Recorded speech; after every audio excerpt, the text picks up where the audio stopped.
విష్ణు శర్మ కృత పంచతంత్రం మిత్ర భేద మిత్ర ప్రాప్తి రెండవ భాగం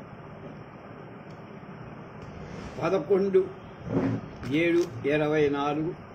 దీని తెలుగు అనువాదం శ్రీ జి రెడ్డి బాల చెన్నారెడ్డి గారు. బహుశా పుల్లారెడ్డి మిఠాయి వారికి బాగా దగ్గర బంధువు అయి రాజు తన కొడుకుని రాజనీతిజ్ఞులుగా లోకనీతిజ్ఞులుగా తయారు చెయ్యమని మూర్ఖులైన వాళ్ళకి జ్ఞానభిక్ష పెట్టమని ఆస్థానంలో ఒక పండితుడికి అప్పచెప్పాడు. ఆయన నేను 6 నెలల లోపల వీళ్ళని చెయ్యకపోతే నేను నా భిక్షని వదిలేస్తాను, ఇక ఉపాధ్యాయ వృత్తికి నేను పనికి రాదని శపథాను అని శపథం చేసి పిల్లల్ని తీసుకెళ్ళాడు. అంతవరకు చెప్పుకున్నాం. ఇప్పుడు మిత్రభేద ప్రారంభం.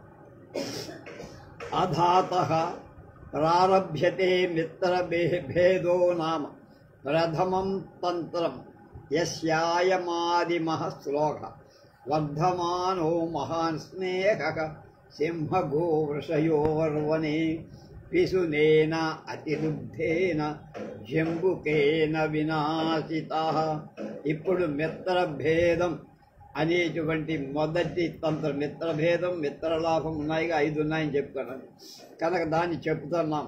అందులో మొదటి శ్లోకం, అడవిలో ఒక సింహానికి ఒక ఎద్దుకి వృషభానికి మధ్య పెరుగుతున్న అధికమైన స్నేహాన్ని సాడీల కోరు ఆశ కలది అయినటువంటి ఒక నక్క వాటిద్దరి మధ్య భేదాన్ని సృష్టించింది, వాళ్ళ స్నేహాన్ని చెడగొట్టి. తదాజ్యతేను శ్రూయత్ అస్తి దాక్షిణాత్యే జనపదే మహిళారోప్యం నామ నగరం తత్ర ధర్మోపార్జిత భూరి విభవ వర్ధమానకో నామ వణిక్ప్రతో బభూవ. తస్య తదాచిద్రాత్రౌ శయ్యారూఢస్య చింతా సముత్పన్న తత్ప్రభూతే విత్తేర్ధో ఉపాయశ్చింతనీయాః కర్తవ్యాశ్చేతి యది ఉక్తంచ. అలా ఒక జనశ్రుతి అంటే జనంలో ఒక కథ ప్రచారంలో దక్షిణాపథంలో మహిళారోప్యం అనే నగరం ఉంది. అందులో వర్ధమానుడనే వైశ్యపుత్రుడు ఉండేవాడు.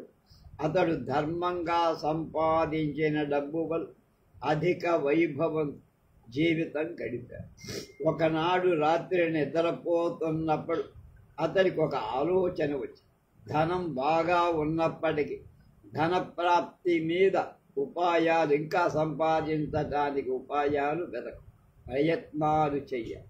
అందువల్లనే విద్వాంసులు ఏం చెప్పారు, నహి తద్విద్యతే కించిత్ జదర్థేన న సిద్ధ్యతి యత్నేన మతిమాం తస్మా ధర్మాత్ అర్థమేకం ప్రసాదయేత్ అన్నారు పెద్దలు.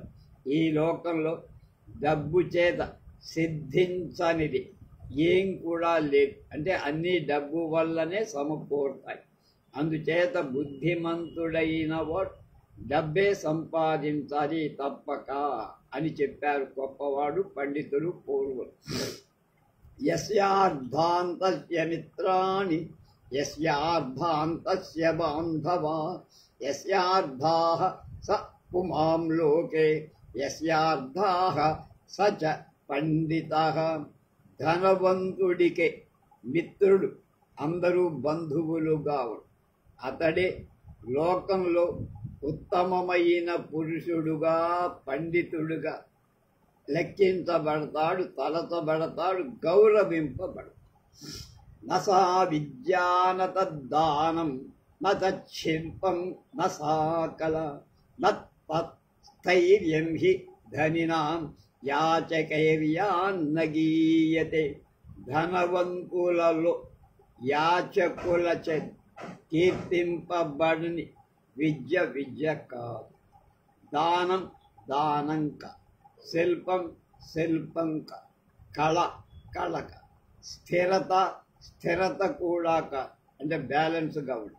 అంటే ధనవంతుల మందు మీదే విద్యాది గుణాలు వాడి దగ్గర ఉన్నా లేకపోయినా వాడి దగ్గర వాడిని ఈ యాచకులంతా కూడా కీర్తిస్తూ ఉంటారు. వాడి దగ్గర సుగుణాలు ఉన్నా లేకపోయినా డబ్బు ఉంటే చాలు.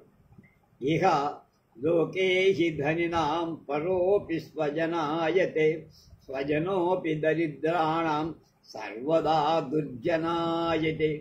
ఈ ప్రపంచంలో ధనవంతుడితో పరాయి వాడు కూడా బంధుత్వం కల్పించుకొని వ్యవహరిస్తుంది, పూసుకుంటాడు, రాసుకుంటాడు. దరిద్రుడితో అయితే కుటుంబ సంబంధం ఉన్నవాడు కూడా వాడిని దూరం పెడతాడు, శత్రువుగా భావిస్తాడు. కనుక ధనం బెల్లం చుట్టూ చీమలు ఎలా చేస్తారు, ధనం చుట్టూ జనం కూడా చేస్తారు. అర్ధేభ్యోపి వృద్ధేభ్య సంవృతేభ్య ఇతస్తతః ప్రవర్తంతే క్రియా సర్వాః పర్వతేభ్య ఇవ ఆపగాః. పర్వతాల నుండి ప్రవహించే చిన్న చిన్న వాగులు కలిసి అవి మహానదులై సర్వార్థ సాధకాలైనట్టు ఎక్కడో పడమటి కొండల మీద పుట్టిన కృష్ణానది ఆవు నోట్లోంచి కృష్ణా గోదావరి బయలుదేరొచ్చి మధ్యలో అనేక ప్రవాహాలు దానిలో గోదావరి దగ్గరికి వచ్చేటప్పటికే భద్రాచలం దగ్గర ఎంత విస్తృతంగా, రాజమండ్రి దగ్గర ఎంత విస్తృతంగా మారిపోయింది. అలాగే డబ్బులు పైసలు పైసలుగా సేకరించి వృద్ధిని పొందించిన సంపద సర్వశుభాలు కలిగిస్తాయి. పూజ్యతే యద పూజ్యోపి యదగమ్యోపి గమ్యతే వంజ్యతే యద వంజ్యోపి న ప్రభావో ధనన్యచ. ధనమహిమ వల్ల గౌరవయోగ్యుడు, గౌరవ అర్హుడుగా అంటే గౌరవాయోగ్యుడు, గౌరవం లేనివాడు గౌరవం కలవాడు. అగమ్యుడు, ఏమీ దారి దిక్కు తెలియనివాడు గమ్యుడుగా. అవంజ్యుడు, కీర్తనీయుడు కానివాడు వందనీయుడుగా లోకంలో వాణ్ణి జనం కీర్తిస్తూ. ఆసనాదింద్రియాణి వా స్యుః కార్యాణ్యభిలాని చ ఏతస్మాత్ కారణాద్విత్తం సర్వసాధనముచ్యతే. ఆహారం చేత ఇంద్రియాలన్నీ సర్వశక్తి సంపన్నాలు అయినట్లుగానే ధనం వల్ల సర్వకార్యాలు నెరవేరు. డబ్బు లేకపోతే ధనమూలమిదం జగత్తన. అందుచేత ధనం అన్ని పనులకు సాధనంగా ఉపయోగపడుతుందని లోకంలో అది కీర్తింపబడు. అర్ధార్థీ జీవలోకోయం శ్మశానమపి సేవతే త్యక్వా జనయితారం స్వం నిస్వం గచ్చతి దూరతః.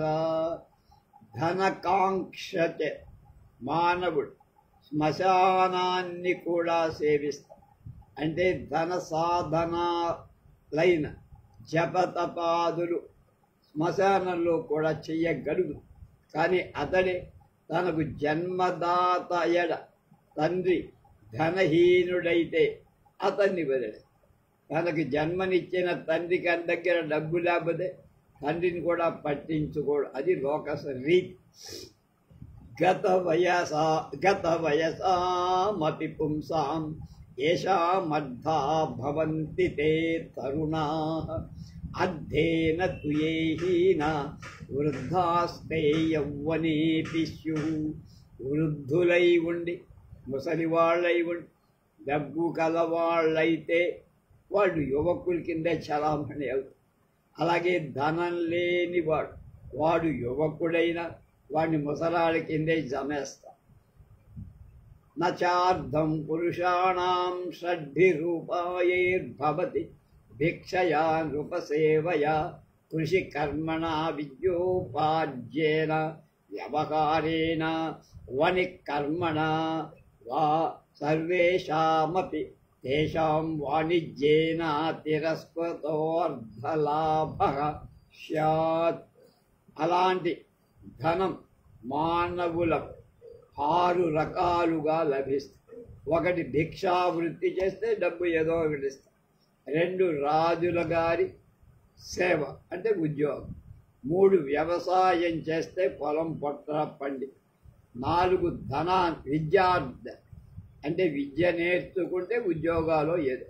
5 వ్యవహారం అంటే వడ్డీ వ్యాపారం మొదలై తరకా వ్యాపారం లేక కోర్టు మొదలైన వ్యవహారాల్లో సాక్షిగా ఉండు.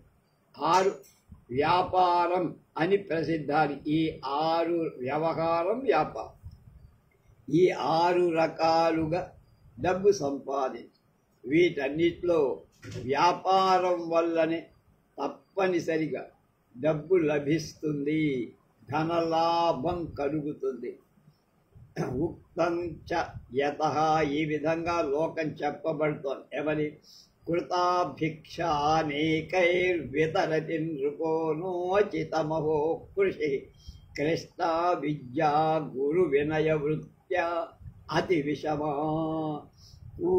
కుసేదారిద్ర్యం వరకరగత గరగ్రంథి శమనాత్ ను న మన్యే వాణిజ్యాత్ కిమపి పరమం వర్తనమిహ మళౌ.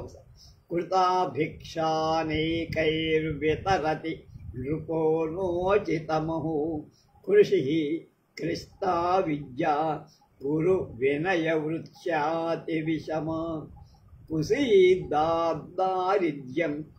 వరకరగత గ్రంథి శమనాత్ న మన్యే వాణిజ్యాత్ కిమపి పరమం వర్తనమిహ.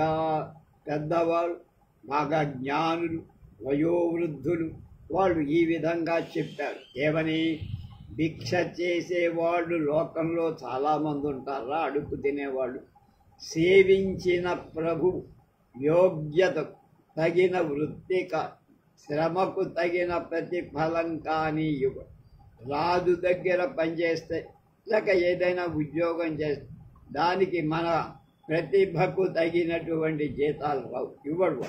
వ్యవసాయం చాలా కష్టంతో పండతూ పండకపో, బాగా విపరీతమైన వర్షాలు కొట్టుకో, వర్షాలు లేకపోతే పండకపో. పండిన ధాన్యం అమ్ముకునే సమయంలో రేటు లేకపోతే పండిన పంటంతా ఎందుకు పని అప్పుల పాలు, లేకపోతే పురుగు పుట్ర తినేస్తాయి. మందులు చల్లినా మందులు కల్తీ అయితే అప్పుడు కొంటాయి. కనుక వ్యవసాయం వల్ల వచ్చేది తప్పు. విద్య అంటే గురువుల కడ అధికమైన వినయంతో శ్రద్ధలు అది పొంద. గురువుగారికి ఏమాత్రం కోపం వచ్చినా మన మీద అసూయ కలిగిన పక్క ముక్క కూడా చెప్పడు, మన నాశనం చేయాలి. కనుక కష్టాలు కనుక వడ్డీకి డబ్బు ఇవ్వటం మొదలైన వ్యవహారాల వల్ల తన ధనం పరహస్తకు వడ్డీకి ఇస్తానండి, 5 రూపాయల వడ్డీ అయినా సరే 10 రూపాయల వడ్డీ అయినా పర్వాలేదు, నాకు డబ్బు కావాలి అని తీసుకుని వాడు మళ్ళా తప్ప కనబడు. వాడి చుట్టూ వీడే ఇచ్చిన వాడే తిరుక్కోవాలి. కనుక దానివల్ల వంచనం జరుగుతుంది, మోసం జరుగుతుంది. కనుక మొదటికే నష్టం. మూలం అంటే మూలధనం కూడా పోతుంది, అసలు కూడా. కనుక ధనం పరహస్తగతమవుతుంది. ఏమిటి వల్ల? వ్యవహారం వల్ల. కనుక అందుచేత వాణిజ్యాన్ని అంటే వ్యాపారాన్ని సర్వశ్రేష్ఠ ధన ప్రాప్తి సాధనంగా నేను భావిస్తున్నా. ఉపాయానాంచ సర్వేషాం ఉపాయః పుణ్య సంగ్రహ ధనార్థం శయ్యతేహేక సదంజః సంశయాత్మకః. ఉపాయాలు అన్నిటిలో క్రయ విక్రయం, కొనటం అమ్మటం, వస్తువులను సేకరించడం అనేది ఒక్కటే. అంటే వాణిజ్యం ఒక్కటే, వ్యాపారం ఒకటే. డబ్బు సంపాదనకు ఉత్తమమైన ఉపాయం మార్గం. ఇతరాలన్నీ కూడా ఇందాక పైన చెప్పిన 5 వాటి వల్ల నష్టాలు ఎక్కువగా ఉంటాయి అని చెప్పారు. అనుమానాలు. మా తచ్చ వాణిజ్యం సప్తవిధమర్థాగమాయ స్యాత్ తద్రుధా గాంధిక వ్యవహారః నిక్షేప ప్రవేశకః గోష్ఠీక కర్మ పరిచిత గ్రాహకాగమః మిథ్యాక్రయ కథనం కుట తులామానం దేశాంతరాఢ్భాండా నయనం చేతి. ఈ వ్యాపారం గురించి ఇప్పుడు చెప్తాను. ధన సంపాదనకు అర్థమైన అలాంటి వాణిజ్య వ్యాపారం 7 రకాలుగా ఉంటుందయ్యా. ఒకటి గాంధిక వ్యవహారం. గాంధికం అంటే సుగంధ ద్రవ్యాలైన మూలికలు మొదలైన వాటితో వ్యాపారం. అవచి తిప్పయ్య శెట్టి అనే ఆయన కొండవీడు పరిపాలన ఉండేవారు. ఆయన సుగంధ ద్రవ్య వ్యాపారం చేసి కోట్లు సంపాదించి శ్రీనాథుడు ఆయనకే తన కావ్యాన్ని అంకితం ఇచ్చారు. నిక్షేప ప్రవేశ. నిక్షేపం అంటే బంగారం మొదలైన వాటిని తాకట్టుగా పెట్టుకొని రూపాయలుగా ఇతరులకు వస్తువులుగా కానీ డబ్బుగా కానీ వడ్డీకి ఇవ్వరు. మూడోది గోష్ఠిక కర్మ. సంఘాలలో అంటే కంపెనీలలో ఉద్యోగాలు చేయాలి. 4 పరిచిత గ్రాహకాగమ. పరిచితులైన ప్రసిద్ధులైన ఖరీదు చేసే వాళ్ళని తన వైపు ఆకర్షించుకో. 5 మిథ్యాక్రయ కథనం. వస్తువులు అమ్మేటప్పుడు తక్కువ ధరకు కొన్న వాటికి ఎక్కువ ధర చేసి అసత్యంగా చెప్పడం, దాంతో లాభం. 6 కూట తులామ. తూకంలో మోసం చేయదు. మొన్నటిదాకా మనకు ఒక ప్రభుత్వం ఉంది.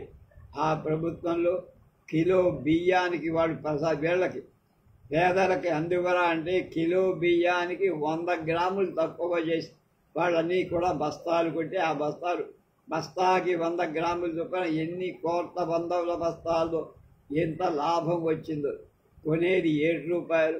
గవర్నమెంట్ దాని మీద ఇంకా ట్యాక్స్ తీసేస్తే గవర్నమెంట్ 49 రూపాయలకు వీళ్ళకి ఇస్తే వీళ్ళు ఇతర దేశాలకి ఓడల్లా దొంగ రవాణా చేసి 230, 240 రూపాయలకు ఒక్కొక్క బస్తాని 50 కిలోలు 10 కిలోలు బస్తానే అది అలా అమ్మాయిలు చూసా మనం పట్టుకున్నారు నిర్ణయం. కూట తులామాన్. దొంగ తూకాలు అంటే తక్కువ తూకం. 7 దేశాంతర భాండానై. ఇతర దేశాల నుండి తక్కువ ధరల సరుకు కొనుక్కొని ఇక్కడ ఎక్కువ ధరలకు అమ్మటం. ఈ 7 రకాలుగా వ్యాపారం చేస్తే బాగా.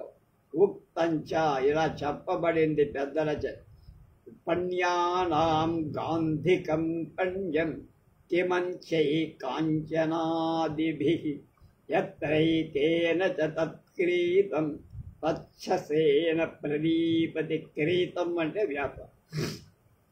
7 విధ వాణిజ్య లక్షణాలు ఎలా ఉంటాయో చెప్పారు. విక్రయ యోగ్యులైన వస్తువులలో సుగంధ ద్రవ్యాలైన మూలిక అంటే యాలకులు, దాసిన చెక్క, మిరియాలు, ధనియాలు, లవంగాలు ఇలాంటివన్నీ. ఇతరుల వ్యాపారం సర్వోత్తమమై కనుక మిగతా అన్ని వ్యాపారాల కంటే సుగంధ ద్రవ్యాల వ్యాపారం బాగా ప్రశ్న. అలాగే ఎందుకంటే 1 రూపాయికు కొన్న వస్తువు అవసరాన్ని బట్టి 100 రూపాయలకు అమ్మచ్చు. అది దాదాపు. అలాంటప్పుడు తక్కిన బంగారు మొదలైన వాటి వ్యాపార వల్ల కలిగే లాభం మాత్రం తక్కువ. కనుక సుగంధ ద్రవ్య వ్యాపారం ఆ కాలంలో బాగా. నిక్షేపే పతితే హర్మ్యే శ్రేష్ఠే స్తౌతి స్వదేవతాం నిక్షేపీ కిర్మిర్యతే తుభ్యం ప్రదాస్యామ్యుపయాచితం. నిక్షేపం అంటే తాకట్టు పెట్టి ఏదో వస్తువు వాడి దగ్గర పెట్టి కావాల్సిన డబ్బులు తీసుకొని కిందలకు మళ్ళీ ఆ డబ్బులు తిరిగి కట్టేసి మన వస్తువు మనం తెచ్చి. అలాగే నగలు తాకట్టు పెడతారు, రిస్ట్ వాచీలు, ఇలా వస్తువు లేదు. అలా తాకట్టు వస్తు తన భవనం చేరగానే శ్రేష్ఠి అంతగా వర్తకుడు తన కులదేవతను ఇలా ప్రార్థిస్తాడు. ఏమని? తాకట్టు ఉంచినవాడు, నా దగ్గర తాకట్టు పెట్టినవాడు చచ్చిపోతే నేను తాము కోరే వస్తువు సమర్పించుకొని పూజిస్తా. మహాదేవా, నువ్వు నాకు తాకట్టు పెట్టాడు, వాడు ఫలాను వాడు చచ్చిపోతే అది నా వంతే అవుతుంది కనుక దాంతో నీకు ఎన్ని 100 కొబ్బరికాయలు కొడతావా, లేకపోతే తిరుపతికి వచ్చి తలనీలా సమర్పిస్తా అని మనసులో ప్రార్థిస్తారు. గౌష్టిక కర్మ నియుక్త శ్రేష్ఠి చింతయతి చేతసా హృష్ట వసుధా వసునం పూర్ణ వసు సంపూర్ణ అయాజ్య లబ్ధా కిమన్యేనః. గోష్ఠి కర్మకు నియుక్తుడైన శ్రేష్ఠి సంతుష్ట చిత్తుడై మంచి మనస్సుతో ఇలా భావిస్తాడు. వసువు అంటే ధనం, వసు చరిత్ర ఉంది కదా అది. అలాగే ధనం సంపూర్ణమైన ఈ వసుధ అంతా నేడు ఇవాళ నాదే ఉంది. ఈ ప్రపంచంలో లేక నేను ఉన్నటువంటి ఈ ప్రాంతంలో వసువు డబ్బంతా నాదే అంటుంది. అలాంటప్పుడు నాకు ఇతరులతో పనేమిటి అని గర్వం పెరుగుతుంది. అపరిచితమాగచ్చంతం గ్రాహ్యకముత్కంఠయా విలోక్యాసౌ హృష్యతి తద్ధనలుబ్ధౌ యద్వత్పుత్రేణ జాయతే. పరిచితులైన కొనేవాడు, గ్రాహకుడు అంటే కొనేవాడు, బయ్య తన అంగడికి రావటాన్ని, దుకాణానికి రావటాన్ని ఆసక్తితో తర్వాత ఉత్కంఠతో చూసి అమ్మేవాడు వాడు వాళ్ళ ధనంపై కన్నులు పెట్టి వాడు ఎంత ఇవ్వగలుగుతాడు, ఎంత నొక్కచ్చు వాడి దగ్గర అని ఆలోచిస్తాడు. తనకు పుత్ర సంతానం కలిగినంత ఆనందాన్ని కొనేవాడు వస్తే అమ్మేవాడికి కొడుకు పుట్టినంత సంతోషం అని అనంత. అన్యచ్చ పూర్ణా పూర్ణే మాని పరిచిత జనవంచానం తథా నిత్యం మిథ్యాక్రయస్య కథనం ప్రకృతిరియం స్యాత్ కిరాతానాం. అంతేకాదు సరిగాను తక్కువగాను తూకం కొలతలు చేసి అంగడి కొట్టుకొచ్చినటువంటి ఈ కొనేవాళ్ళ నిత్యం వంచడం, వెలలు అంటే రేట్లు సరిగ్గా తప్పుగా చెప్పడం, రూపాయి వస్తువు విలువ 2, 3 చెప్పడం, వాడు బేరం అంటే ఓ పావులో అర్థమవుతుంది, మిగతా అంతా వీడికేలా కనుక తప్పుగా చెప్పడం అనేది. కిరాణా అంటే కిరాత అన్న కిరాణా అన్న ఒకటి. కిరాతడు ఎంత క్రూరంగా ఉంటాడు, కిరాణా వ్యాపారం కూడా అంతే విధం. అందుకనే మనకి రిలయన్స్ లాంటివి, తర్వాత శామ్స్ లాగా అమెరికాలు, వాల్మార్ట్ లాగా ఉంటాయి. అక్కడ రేట్లు మనకు బేరం ఆడాల్సిన పని, తగ్గితే వాళ్ళే తగ్గించేస్తారు, తక్కువగా ఇస్తూ ఉంటారు. కనుక వ్యాపారులకు సహజ లక్షణం త్రిగుణం యుక్తం భాండక్రయ విచక్షణా ప్రాప్నువస్తుద్యమాల్లోక దూరాదేశాంతర గరం గతా. ఆయా ప్రాంతాలలో లభించే వస్తువులు ఇతర ప్రాంతాలకు తీసుకొని అమ్మకంలో నేర్పరులైన వ్యాపారులు 2 3 డబ్బు సంపాదిస్తారు. కనుక తక్కువగా వస్తువులు అమ్మే చోటు నుంచి కోట్లో కొని వాటిని ఎక్కడో బళ్ళ మీదో లేదా బండి మీదో వాళ్ళ యంత్రాల మీదో తెచ్చి ఓడల మీద ఎక్కువ రేటుకి తర్వాత తమ ఓడలలో అమ్ముకుంటారు. అదొక గొప్ప వ్యాపారం. ఇచ్చేవం సంప్రదార్య మధురాగామీని భాండన్యాదాయ శుభాయాం తిథౌ గురుజనానుజ్ఞాత స్వరధాధిరూఢ ప్రస్థిత తస్య చ మంగళవృషభౌ సంజీవకనందన నామానౌ గ్రహోత్పన్నౌ ధూర్వోధారౌ స్థితౌ తయోరేకః సంజీవకాభిధానం యమునా కచ్చమవతీర్ణ సంపంకపూరమాసాజ్య కలిత చరణో యుగభంగం విధాయ నిశసాద. ఇప్పుడు అసలు కథ ప్రారంభం.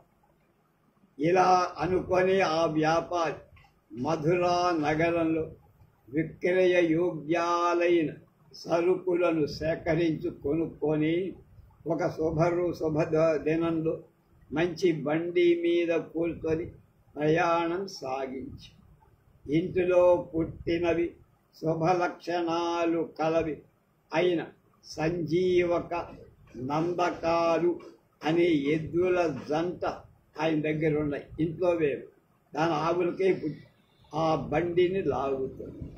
వాటిలో ఒకటి అయిన సంజీవకుడనే ఎద్దు యమునా తీరం దిగగానే బురదలో ఇరుక్కొని కాలు విరిగి కాడి తప్పి పడిపో. ఇక ప్రారంభమైంది కదా.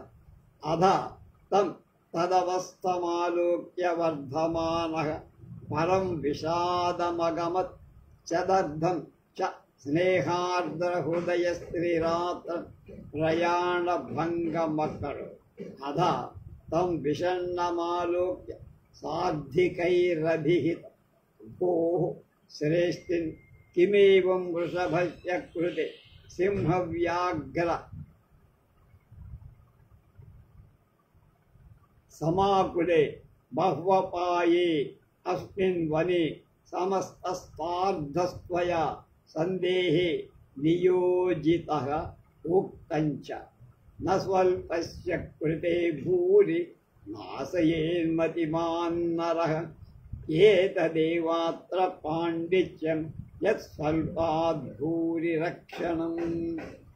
ఎద్దు పడే బాధను చూసి ఆ వర్తకుడు వర్ధమానుడు చాలా బాధపడు దాని మీద దయ హృదయుడై అనేక చికిత్సలు చేస్తూ 3 రాత్రుల వరకు ప్రయాణాన్ని నిలిపేస్తూ ఎద్దుకై అతడు అలా దుఃఖితుడై ఉండటం చూసి చోటి వ్యాపారుడు ఇలా అన్నారు, ఓ శ్రేష్ఠి, ఒక ఎద్దు కోసం ఎందుకు ఇలా సింహాలు పులు మొదలైన క్రూర జంతువుల నిండి అనేకమైన ఆపదలతో కూడిన ఈ అరణ్యంలో ఈ వ్యాపార గుంపునంతా ఇబ్బంది పెడతావు ఎందుకయ్యా ఒక ఎద్దు కోసం?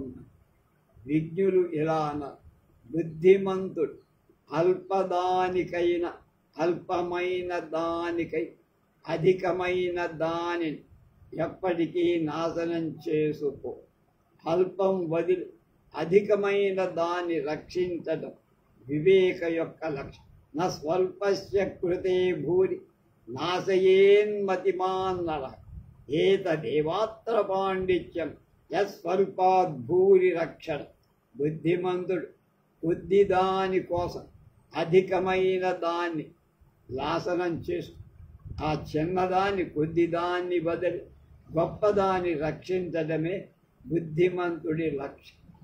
అథాసౌ తదవధార్య సంజీవకస్య రక్షాపురుషాన్ని నిరూప్య శేషమార్థం నీత్వా పరిస్థిత అధ రక్షాపురుష అపి బహ్వపాయం తద్వనం విదిత్వా సంజీవకం పరిత్యజ్య పృష్ఠతో గత్వా నేద్యుస్తం సార్ధవాహం మిథ్యాహుః.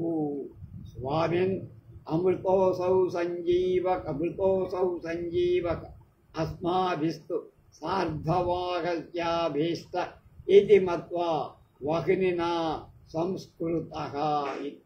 అప్పుడు వర్ధమానుడు అంటే ఆ వ్యాపారి వాళ్ళ మాటలు బాగున్నాయి అని అనిపించి సంజీవకుడి రక్షణకై కొందరు మనుషులను నియమించి పరివారమంతటితో మళ్ళా వ్యాపారంతో అక్కడి నుంచి కదిలి వెళ్ళిపో.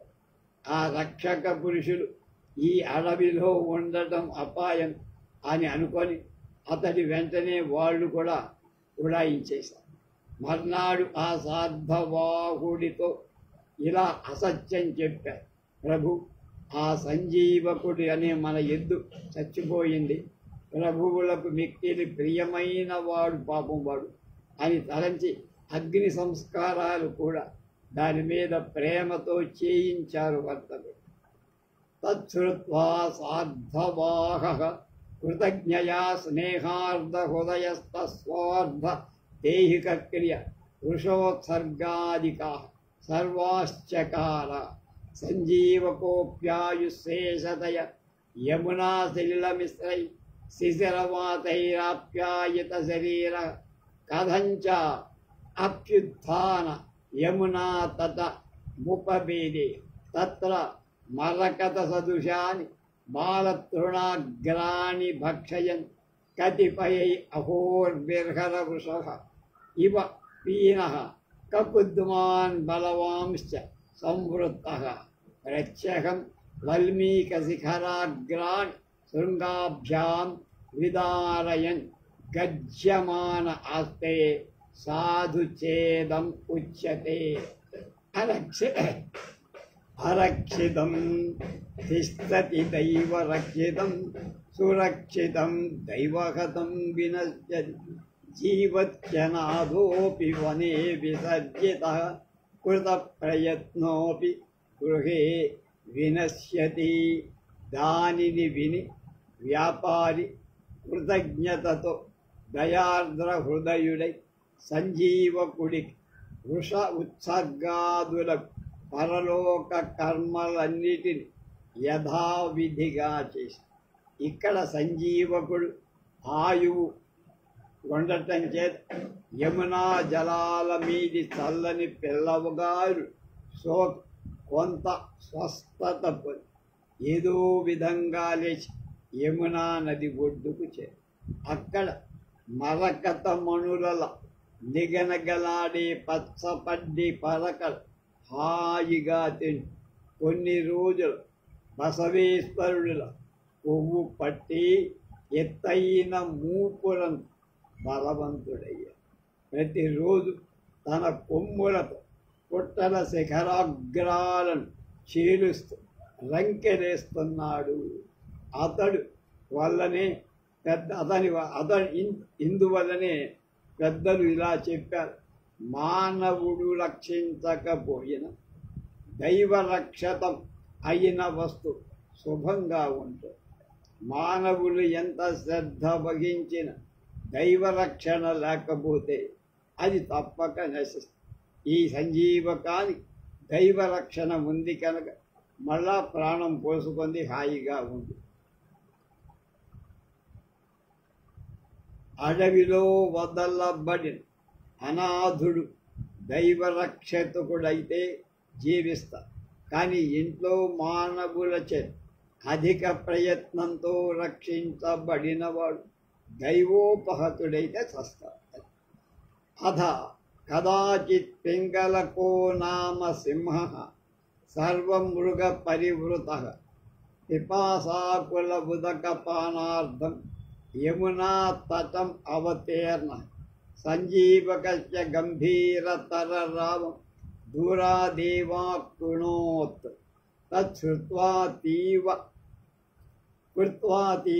వ్యాకుల హృదయ ససాధ్వసమాకారం ప్రచ్ఛాద్య వటతది చతుర్మండలావస్థానే వసిస్తత. చతుర్మండలావస్థానంత్విదం సింహః సింహానుగామినః కాకరవః కిం వృత్తాయు.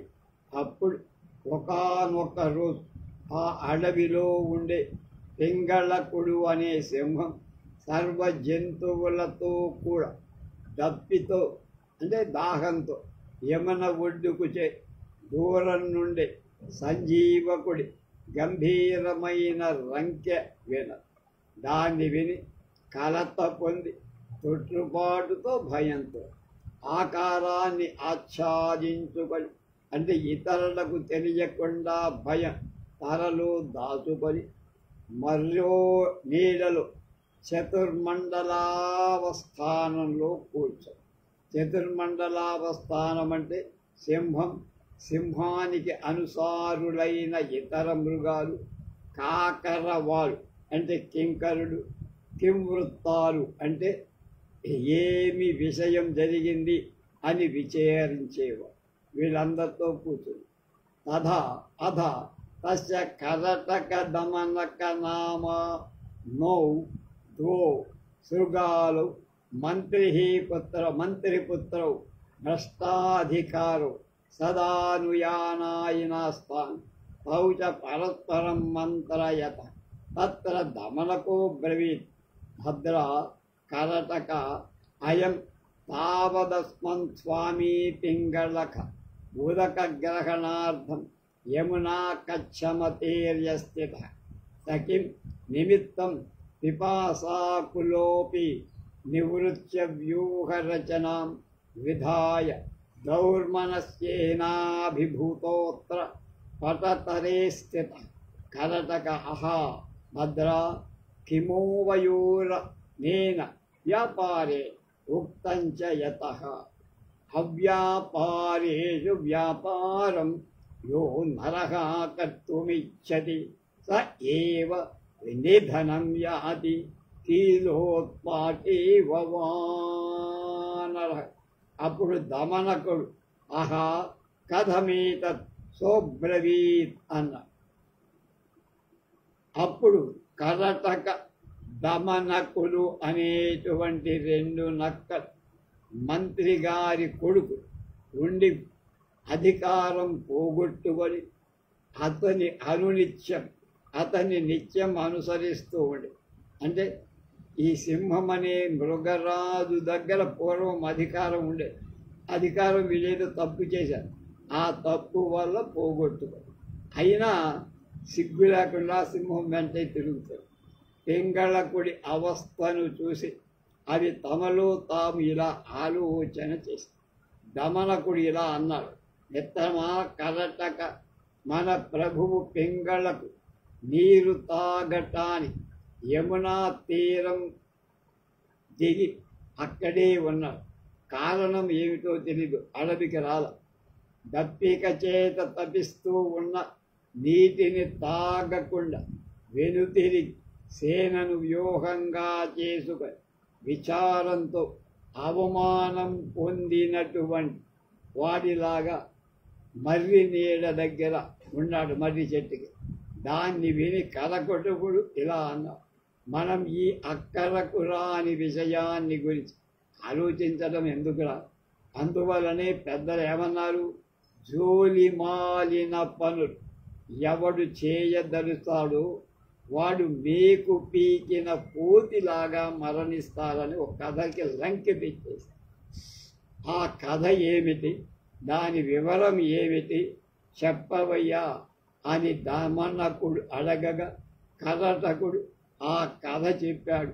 ఆ కథే కీలోత్పాటి వానర కథ. అంటే కీలు అంటే మేకు, కనుక మేకు కోతి కథ. ఆ కథ ఏమిటో రేపు తెలుసుకోండి.